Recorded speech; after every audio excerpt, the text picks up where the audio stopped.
if I falter in a time of struggle, how weak is my strength? Meaning, no matter what you go through, you got to be true to yourself.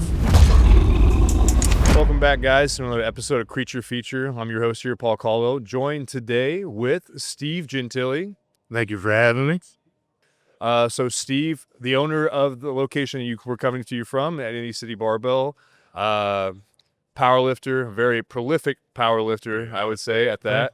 Thank you. A gym owner, and just a busy guy all around, I would say. He's always up to something. Yeah, busy is a good word. Yeah. Busy is a very good word. Thanks for coming on today. I said, obviously, Steve has a very busy schedule, so we're very lucky to have him on. I said, talk about some stuff today. So, yeah, just, I guess, to get started here, I just want to know, first, I think a lot of people, when they think of Steve Gentili, like from the outside looking in, they think of you obviously being a prolific powerlifter. So, just for our people out there, how did you get into powerlifting? How did that come to be? Yeah, actually, pretty interesting story. You know, I grew up playing football and got into weightlifting. I actually didn't even like weightlifting. I was the guy that was skipping the weight room, and my head coach had to pull me to the side and said, "Hey, if you don't want to lift, you're not going to play for me." So, I started lifting and really fell in love with the progression of it. So what drove me was getting stronger. I wasn't really much of a physique guy. I was more of a performance based. But later in life, I obviously I lost football after college and kind of floundered with what I wanted to do. I still liked weightlifting, but it wasn't paying the bills. And I actually got a couple offers living in LA to do some fitness modeling, and was going that route because I'd slimmed down after football from overeating just to the more fitness-based dieting. And then what happened was I ended up outgrowing a lot of the roles I was getting. So they're like, listen, you're, I'm not a bodybuilder, but I started getting closer to those roles. So I'd go to audition for something and I'm not big enough because there's actual bodybuilders. And then I'm too big to be a fitness model. So I was in this in-betweener. And I was lifting at Gold's in Venice one day, and this guy's just like, "Man, you ever thought about powerlifting? You're really strong for how big you are." And I just started looking into it from there. So I went to a seminar that Mark Bell was hosting. I didn't realize that having a 550 bench was that unique. And then there was a bunch of powerlifters there. I'm the only one that benched that raw, and I fell in love with it ever since. Yeah. I mean, because the thing is that for you, you came out being and this is the thing that I've always felt about you is you would, if you looked at you, you would know that obviously he's a pretty big guy. He puts up big weights, but by the way you talk and the way you hold yourself, a very humble individual. And to think that you show up to a seminar, Mark Bell seminar, put up 550 on bench, and you're just I don't know, maybe I'm good at this, and then have to be people to be hey, you could be really good at this. Well, I think a lot of it too, man, was I've never compared myself to people around me. I don't really look around the gym and see what other people are doing. So I compare myself to the people that are the best in the sport. So when I started paying attention to powerlifting, one, I didn't know there was multiply or raw. So I saw guys benching 900, 1,000 pounds, and I'm like, how the fuck are they getting this strong? So 550 to my head at that time, I'm like, I'm not going to catch up to these guys. But I didn't know the raw best at the time of 705, and that 500 was creeping towards the top percentile, and then even a 600 bench, it was one in, I think, 100 guys had done it at that time.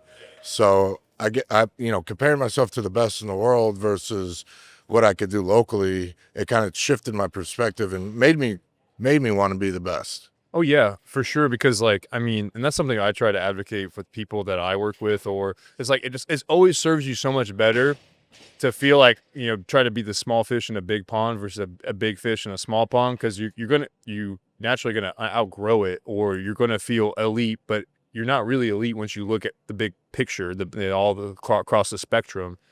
And that's what's going to push you inevitably to be elite is to put yourself in those conversations where like, or not be the strongest person in the room, because that's what's going to make you better. Yeah. Inevitably. And I think there's a lot of people that struggle with that because it feels reassuring to be the big fish, right? But It's never been my goal. You know, I kind of like, you know, I knew into my career that I was never going to be a 700-pound bencher. I knew that I wasn't going to be a world record holder. You know, my goals were to do it different. You know, like the guys at that time were big and heavy and overweight, and I was a leaner and had muscle definition coming from a modeling background. And I'm like, well, what if I do this like hybrid model? And it had nothing to do with like monetizing it. It was just purely what I wanted. I wanted to look strong and be strong. So I chased that route, and it ended up being like, now a lot of people try to do that, and but I wasn't looking at it as you know, how could I be different? It was more so like suiting my needs. yeah. Well, yeah. And I think your way of viewing it and like your more or less like way of doing what you do is what's obviously made you so successful in everything you have done, because you're not doing it for anybody else. You're doing it for yourself. And then, I mean, we'll get into it more too. It's just like you've had a lot of what other people would consider like career ending injuries, right? And like, or career ending scenarios, right? Because you've been through so many trials and tribulations, not only when it comes to physical things, but like also mental, emotional bouts like that you had to fight with and come back from. And I think that's just the way that you view it is like why you continue to prevail. Because if you were doing it for any other reason other than like intrinsically, like your model of like what's important to me, like I think that's why most people don't do it, because it's not coming from within themselves. They're coming from things around them. And I think that's just a testament to your strength as a person overall, and not physically, but like everything. Like, Well, I think it has to start there, right? Because Yeah. I've met a lot of talented people, yeah, a lot of physically talented people. And if you don't have the mental bandwidth to persevere and kind of withstand some of these criticisms, setbacks, and you're never going to make it to your overall goal. yeah.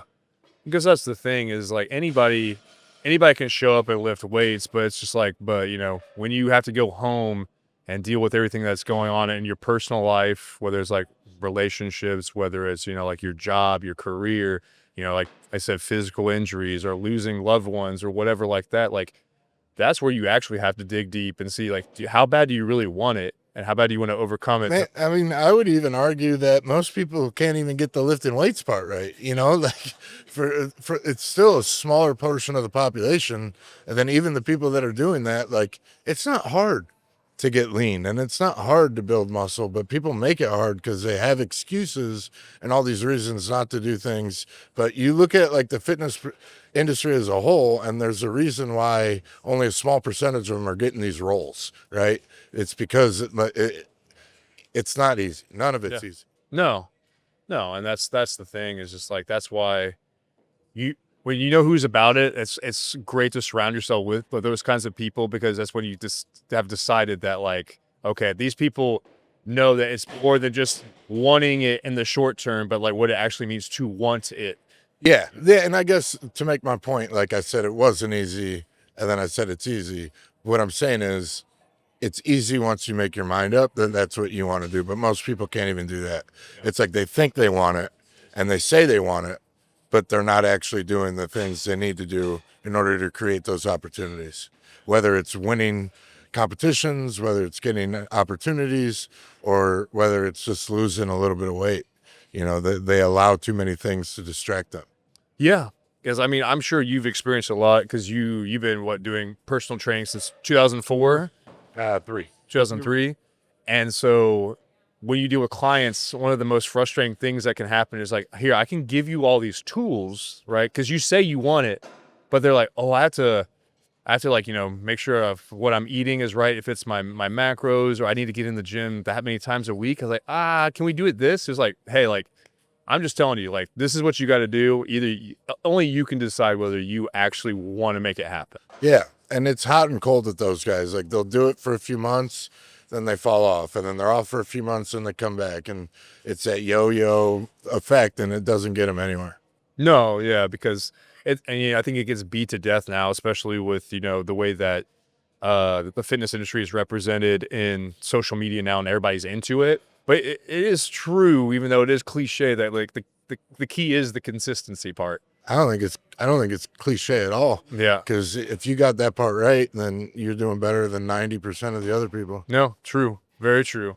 So back to powerlifting, I suppose, though, but like because a lot of people have said they might come in, they're like, they do squat, bench, deadlift, whatever, they call themselves powerlifter, but like, with you, like when you had your first meet, like how did that go, and how did that define for you that like, okay, not only am I going to excel at this, but I could probably carve out my space in this area? Well, I'll tell you the truth. I didn't really think that it was going to be for me. Like I fell in love with powerlifting after that event, and I signed up for the gym. But my first workouts at that gym, I was not gearing towards the competition. I kind of adopted this coach, and he's like, "You should compete. You should compete." And I didn't really want to. I had no like hubris to do it. Like in my head, my athletic career was over, and I wanted to find something else to do. I was finishing out a degree, and just really looking for a hobby. And they meaning the coaches, the staff at the gym, the members I was training with, forced me to build an Instagram. And then I think like 60 posts later, I had a clothes sponsor, I had a supplement sponsor, I had a Slingshot sponsor me with the wrist wraps and belts. So I started like, okay, maybe I'm getting some more attention than other people. I think a lot of it had to do with my lifts, but also the other part that I didn't look like a lot of these other guys. And then I was like, all right, let's do this meet. And I wanted a 2K total. I totaled 1978, which was just shy of 2000. And, in the history of Indy City Barbell, I think we've had 3 people go over that. So in 7 years, only 3 people have ever hit a 2K total or higher, and how many hundreds of guys have competed here? So, Quite a few, and like, so to do that in my first meet, yeah, and then out I broke, the gate. yeah, out the gate, and I kind of knew from there, all right, like I can run with this. Yeah, you're like, oh, maybe this can work, because, and I think it's also just, and everything that you do as well, it's very much always the horse before the cart. Like you're not getting it backwards, right? Like you had created yourself by the mindset, like I said, the way that you view things, to by the time that you got to this stage, you were already putting up a 2K total because you didn't put anything superfluous in front of you. You're like, no, this is what I'm going to do. This is how I'm going to do it. And then doing it for me. And that's why you've been, said so successful at what you did with it. And just being coachable, like I came from a football background, and I just absorbed everything I could about powerlifting. I didn't, I think a lot of times now people get confused with programming, get confused with what equipment or accessories or what they should be doing, when I was just like, I'm going to be a total student of the game. I'm hiring this coach. I'm going to listen to everything he says. And then ultimately I found a different coach. That guy ended up retiring, and I started working with somebody else. But same ideology. I went to that coach with a blank slate, and he did things different than my first coach. And I just listened and bought in, but I believed that I was going to get better, and I believed that I was going to hit these landmarks. And I did, and it was because of the work I put in, the sacrifices I made outside of the gym, and the continuous desire and want to keep training in that way. Obviously, you've had some coaches over the years and all that stuff, but was it coaches, or was there anybody particularly when it came to like the mindset and expectations that you had that helped like mold those for you? Was there anybody that stands out that kind of like helped make you who you are in that way? I mean, I could point at a few different people that were like mentors to me in that way, and also some role models, some guys that I would look at. But like I said, it wasn't my goal to be a world record holder. It wasn't my goal to be a top ranked fitness. Like I kind of had my own path, and I knew I was never going to leave gym. I knew that like personal training was my career. At that time, I think I was a personal training director, and I had like this goal of opening up my own gym. So like I knew that I was going to take and leverage what I was doing and mold it into that. Like I didn't even think I'd have online coaching. I didn't think of that, anything like that. It was just like, I'm building a brand and I know that I can do something with that down the road. Yeah. Yeah. So not worry about expectations, just taking one day at a time. And Dude, if I come from such a like humble place, like my expectations, I actually had a conversation with my wife last night, and I'm like walking out and like this room that we just built out, she's put up a bunch of plants. You know, I bought a big TV, surround sound. But if you'd asked me in high school if I thought I would have owned something like that in my own house, and I have my dogs and my wife, and you know, I'm like, man, I am so grateful for where I'm at. Like, I had never thought that I would make a career doing what I'm doing as successful as I have. So like, it doesn't, never do I ever take it for granted, man. So like, I've always appreciated that, and never in 1,000 years would I have thought it would came this far, let alone like where we're going. yeah. No, I said it definitely shows in your character. Like it said, just having known you for the last few years, is like you definitely don't seem like somebody that takes things for granted. That I said, you live in the moment and you have a purpose and you maintain that purpose. And I truly have an appreciation for the people that support me and the people that support the gym. And I know, like, hey, if you like, I don't take it personally when someone cancels a membership. I don't take it personally when people join. I'm not like take any amount of hubris in that where I'm thinking, oh, that's like you don't see my name anywhere in here. You don't see my name on the website. You don't see my name on the Instagram. And that's because I wanted it to be its own thing. But I do take pride in the fact knowing that I created something that people want to be a part of. But no, it doesn't, like, I don't sell Gentili training systems. You know what I mean? Like, no offense to anybody that's doing that stuff, but it's just not my style. You know, like, yeah, I had a big name in powerlifting, but I knew that was a shelf life, and you're only as good as your last competition. You know, and my last competition was 2018. So if I hadn't had the gym, where would I be? I don't know. But I am just internally grateful for this. You inherently talked about like, you know, what went into your mindset about like wanting to start a gym in the first place. And like, I guess me specifically, like, you know, having been born and raised in Indiana, for somebody that's from Chicago, spent a lot of time on the West Coast, I'm like, Indiana, man, like why start a gym here and here in general, I guess. Yeah. So what's that? What, like, tell us about that. So I was in LA. I had a gym. The gym was making money, but I wanted to expand. I had about a 2,000 square foot personal training studio, and I had 7 or 8 trainers that were working with me, but it wasn't, you know, I was still in there every day, still training clients. It wasn't really what I wanted. You know, was a part of Barbell Brigade, which was an awesome community gym. And I was around when Zoo Culture opened and a part of that process. And it was, you know, I knew that they were onto something, and the West Coast is always ahead of everywhere else. So I started researching where I wanted to build the gym. Being from Chicago, I looked at Chicago, but the demographics and it just, you know, the economics really didn't make sense. I actually was looking at 3 different places. I was looking at Pittsburgh, which is funny because that's where Power Build had ended up, and they do a lot of the stuff that we do, and they're doing very well. I was looking at Austin, Texas, which is blown up in the last 5 years.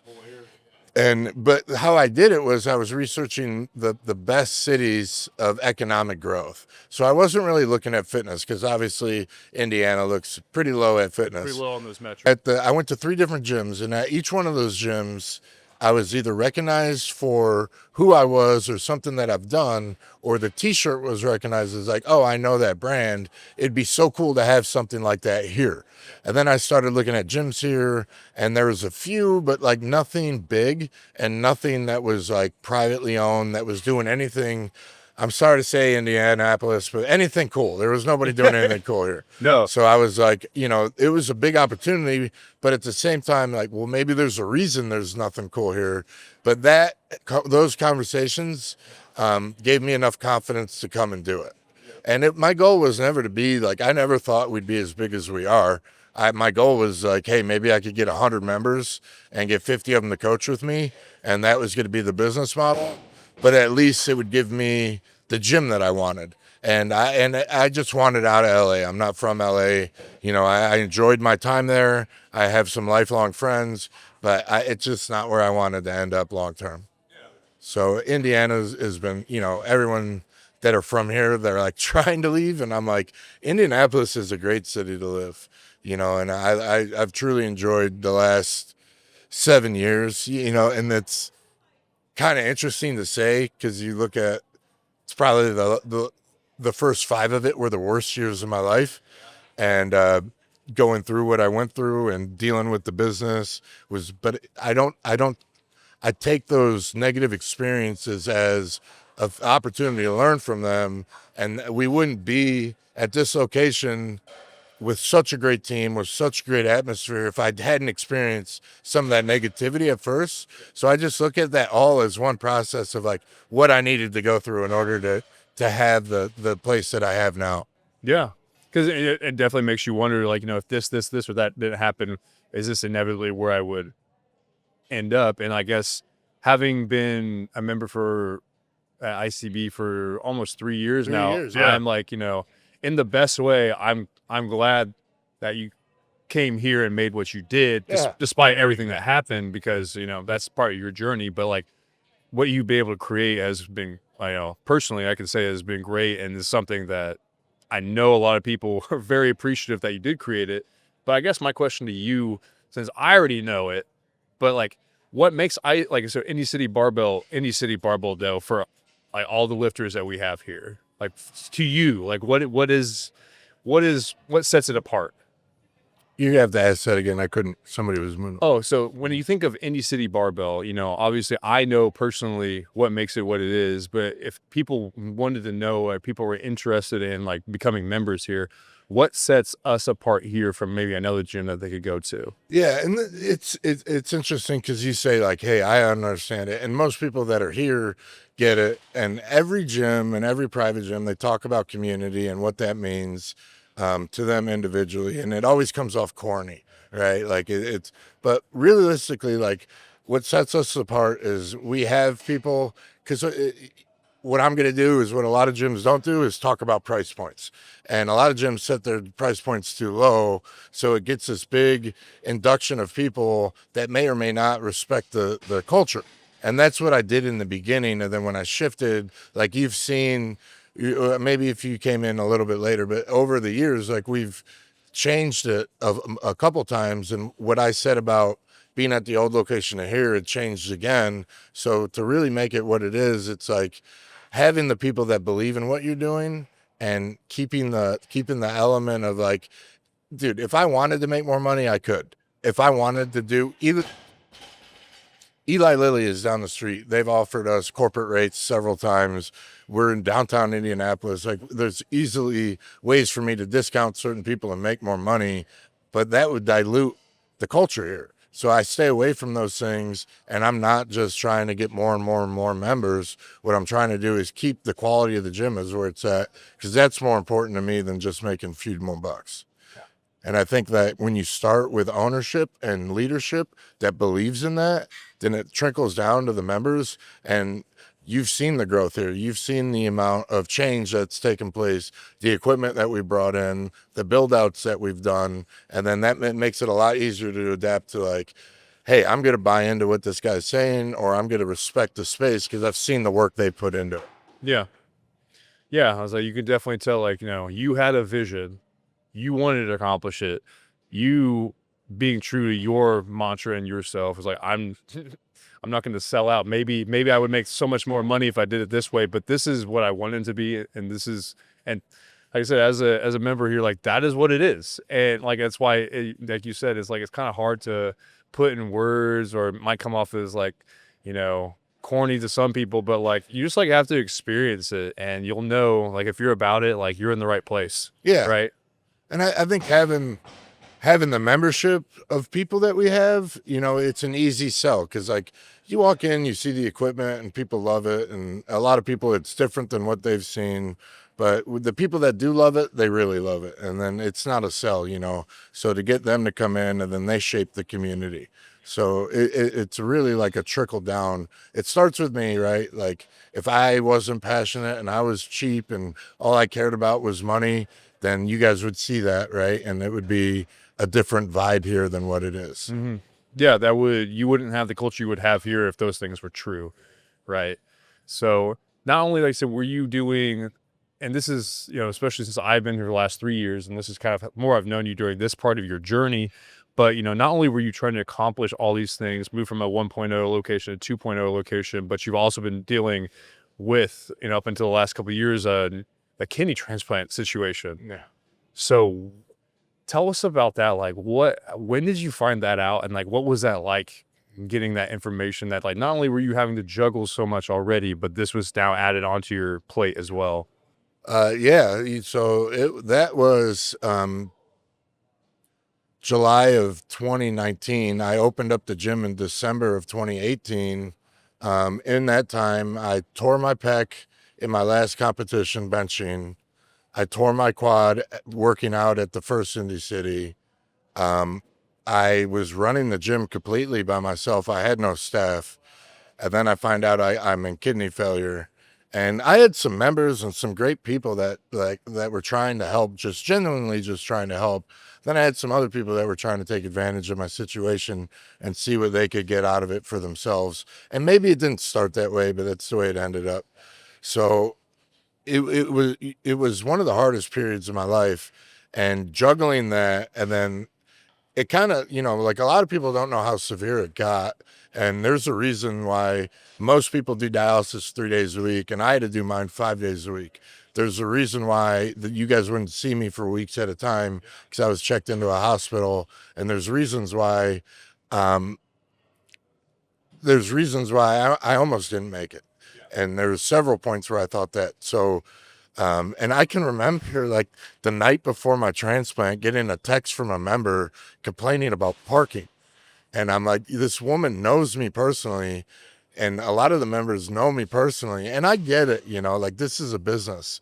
You have to separate business. But these people never asked me how I was doing, never asked, is there anything I could do to help? Is there, and you don't expect that as an owner, but it just makes it more real as a human, right? Like that human experience of like, they don't give a shit how you feel. They don't give a fuck what's going on with you. And they're trying to stress you out with petty drama, relationship issues. You let this person join the gym. I saw this going on, and now you like opinions. And I'm like, dude, I'm dealing with life or death situations over here and trying to grow a business. And so I guess that it puts things into perspective. Like if that's what you got to complain about, you've lived a pretty blessed life. If parking issue is your number one feedback to a guy that's about to get a transplant and may or may not make it, like it's a pretty high survival rate. But it was a rough period of my nonetheless. Yeah, it's like nobody goes into a surgery and just like, I feel good about this. I mean, like, I feel 100% A-okay. Right. Yeah. And like I think the biggest risk for me was like, hey, the kidney might not make it, and then I'm getting stressed out with bullshit, So I think like adding in the stresses of the nuances of owning a gym, because no one ever talks about that. Like, like I am like at that time I was the janitor, I was the HR, I was the front desk, I was the general manager, I was still training clients. So like trying to separate all that while having no energy, while dealing with all these hospital stays, and while trying to keep the gym afloat, right? Because like I have bills to pay, but I also have to take care of the gym. And now I'm trying to take care of other people that are working with me. And it was a mess for a long time, and it wasn't until I got my transplant that I was able to be more present at the gym, where I was able to make a lot of those changes. But that's what I'm saying. Like those were the hardest points of my time, of my life, professionally and personally. And I overcame it. And not only did we overcome it, but we came out a better version.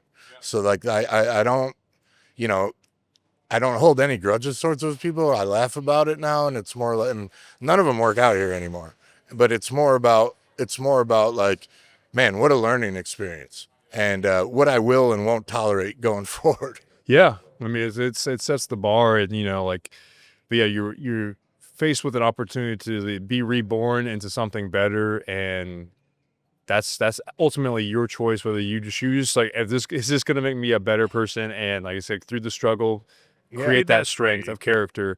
And yeah, like you get, some people choose it, some people don't, and yeah. that much is obvious, right? So obviously you still push through. Like it was like one of those things too. Like I even found myself in my experience here, like thinking about days like getting off work, right? Or like this was going on in my personal life, blah, blah, blah. And like, but see, like you were still showing up, right? I was like, damn, a dude like that's, damn, like has kidney failure, like I said, waiting for a transplant, can show up, find time to make all these things work. I was like, ha, what's my excuse? Like it made me a better athlete in itself, just because like I was at a gym where the guy that was trying to run the place was trying to find a kidney. I was like, damn, I like it. So like that was, you know, that was a very like cool experience, I guess, like being a member here, like, to be able to go through that situation and see like everything you were going through, like kind of like, I feel like motivated everybody else to get their shit together too, to a certain degree. Well, I mean, I'm glad it served some purpose. I think, like I said, there was people that didn't give a shit at all, but there was definitely people that went out of their way to help, and like took, like I could think of specific members that would like text me and like, hey, this happened, I'm taking care of it, and I wouldn't have made it without those guys. And now like it's a smooth running operation. Like I have plenty of employees, but at that time, like I was struggling just to keep the lights on at that facility. And you got, I'm sitting there trying to make everybody happy rather than sticking to my vision. I think if I wasn't in such a vulnerable place, I would have just stuck to my vision more and just said, fuck it, I'm going to go this way. But I was in such a vulnerable place of like questioning myself and questioning what I was doing, because I was like, man, like I'm already, at dialysis 30 hours a week, trying to get my workouts in, trying to train my clients and make sure the gym stays afloat. Like maybe I am missing something and maybe I'm not doing things right. And then when I got healthier and got back into it and sticking to my original ideas, the gym's done better anyway. Well, I think that's, they talk about like, how would I put it? A tried faith is a stronger one. Like I said, like questioning maybe what you're doing is just a natural process of strengthening your vision ultimately, because you have to come to terms with like, do I need to be more flexible, or do I need to hold strong to what I'm doing? And at least going through that thought process and reaffirming yourself, like, no, like what I set out to do is what I need to get done, is a part of strengthening that vision ultimately, just by questioning it at first and just being like, no, this is what it needs to be. And then being successful by like reaffirming yourself to what you set out to do has only proven that, right? Yeah, but also betting on myself, man. Like we're talking about all these things, but we're not factoring in the financial risks that it took. Like I sold everything I had in LA to come here to build the gym, and I sold everything I had again in order to double down and rebuild the gym a second time. And that was at a point where we were losing members and we were losing members. So that was at a point where we were losing members, and I had expanded over COVID when a lot of gyms were shutting down, but there was just this instinctual thing I had where it was like, keep reinvesting into this. Yeah, I know what I'm doing is right, and it ended up paying off. And I'd like to think that I had something to do with it, but I also think I was fortunate in a lot of ways where it just panned out. Yeah. So I guess my question for you is like, with all the adversity you've gone through, like what are you, if you had to encapsulate it, like what are you most proud of during your weakest times? Oof. And I just got a tattoo that says, if I falter in a time of struggle, how weak is my strength? Meaning, no matter what you go through, you got to be true to yourself.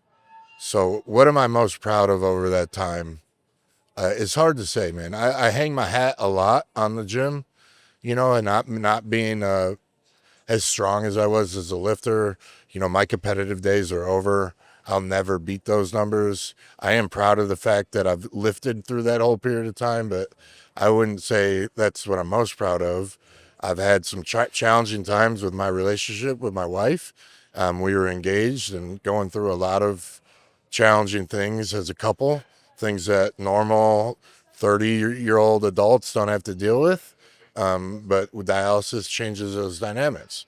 Like I said, a lot of financial struggles. So I think what I'm proud of the most is underneath all of the struggle, who I was and who was left standing there to brace through all that, to withstand the storm. I think I'm proud of the person I am, and I always knew he was there, but I never got an opportunity to show it. I think if you ask people from my past, they would tell you I'm very much the same person, just more exposed. Yeah.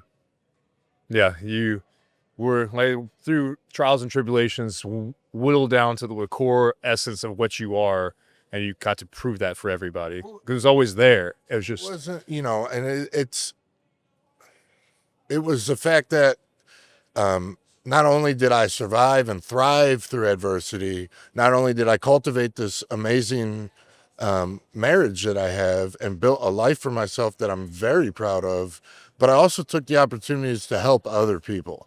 And, to be in a position where I was struggling only made me more empathetic for other people. So like whether it was messages I was getting and spending hours talking to people, whether it was people here at the gym where I'm like, to an extent, helping them financially and helping other people grow in their own businesses and giving out advice. And it was a chance for me to look past myself and get involved in things that I truly believed in. And like, I try to be a good person. I really do.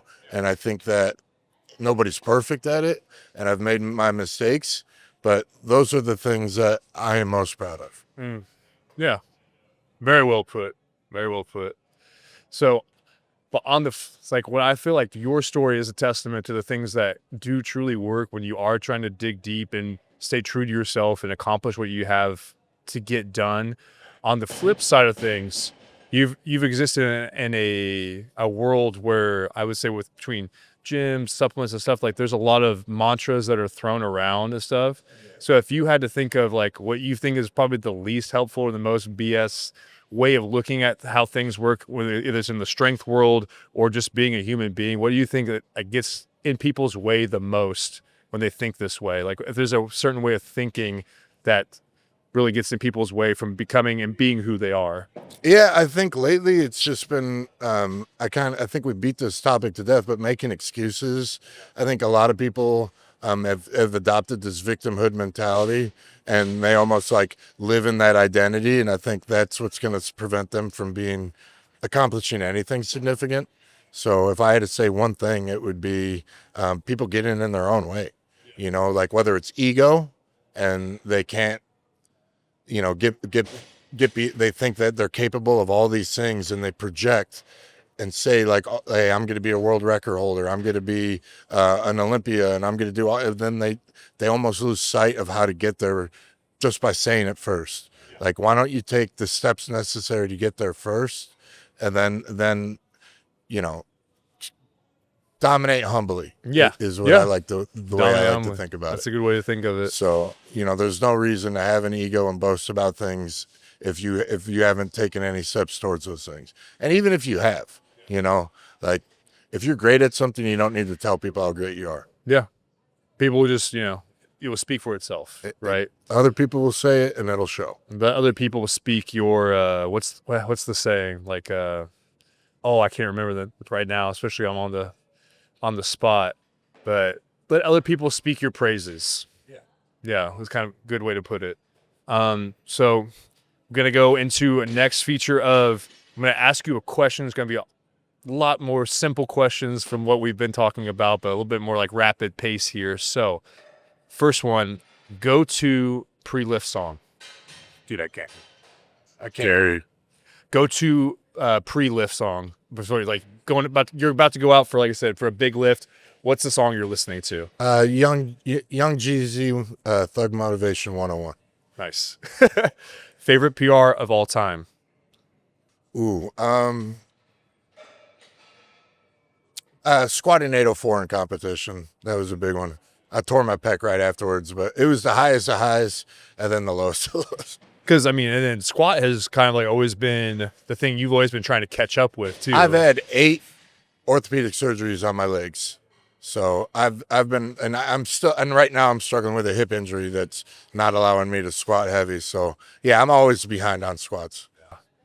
800 behind on squats, but you guys get it. So most savage gym fail of all time you've witnessed. That I've witnessed? Yeah. Well, I've seen some pretty horrific injuries, but I wouldn't call those gym fails because I think that's, it's not the person's fault. But I did see a guy benching, and he got pinned to the bench at LA Fitness, and I was across the gym, and not one person went to help him. Yeah. He's like wiggling underneath, trying to slide the weights off. And the fact that like 9 people walked past that guy and didn't help, savage. Yeah, that's pretty savage. All right, next, if you could choose to be any creature, what kind would you be and why? If I could choose to be a creature? Yeah. Ooh, that's a tough one. I'd be a dragon. That's pretty cool. Yeah. And why? They're unique. Yeah. Very unique. Yeah. I've never wanted to be normal. So I'd be a dragon. Yeah. Hell yeah. One rule for life. Treat other people how you want to be treated. The golden rule, the best one. So I suppose, I guess from my side of things, unless you have anything else you'd like to share, I said, we've had a really good conversation here. And like, I said, I've learned a lot, not only about you as a person, but I said, as I guess life in general. And I said, I just want to say thank you. Cause I mean, there's a lot of empowering stuff that we've talked about today that I think is very important for people to know. But I guess with that being said, go ahead, let the people know where they can find you, what you're doing. Yeah, you can find me at Indy City Barbell here in Indianapolis, Indiana. My Instagram is ptfitness500. SteveGentili.com if you want to check up on any of the training that I'm doing. And obviously, IndyCityBarbell.com if you have any inquiries. We got a ton of team programs going on right now, powerlifting programs, Olympic lifting team programs, and just overall, just if you want to be a part of the culture here, there's ways for you to get involved. Yeah. Well, thank you, Steve. And from our side of things, just want to encourage you guys to be on the lookout for more creature features coming your way. Remember to keep supplementing with creatine if you want to get past those plateaus. And yeah, from everyone here, just want to say thanks again, Steve, for coming on, and say can't wait to see what the future has in store for you. I'll be tuned in for sure.